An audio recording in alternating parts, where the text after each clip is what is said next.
मन के समंदर में डूब गयो तोर बन जा माया के तय मोरना। बन के घटा बरस जा तन मा बन जा पतझड़ मा घना छाव।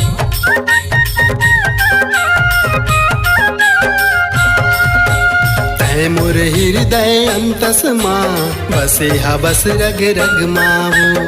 घर के उजाला माया के दूनो अमर हो जाबो जगमावो। मोर मन के सरोवर मा राजा आके तय हा संगी समाजा रे। मोर मन के सरोवर मा राजा आके तय हा संगी समाजा रे।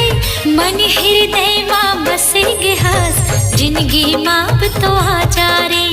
मन हृदय माँ बसे गे हस जिंदगी माँ तो आ जा रे। मोर मन के सरोवर मा गोरी आके गोता तहाँ लगा जाओ। हाँ मन के सरोवर मा गोरी आके गोता तहाँ लगा जाओ। मन हृदय माँ बस गे हस जिंदगी माँ अब तो आ जाओ।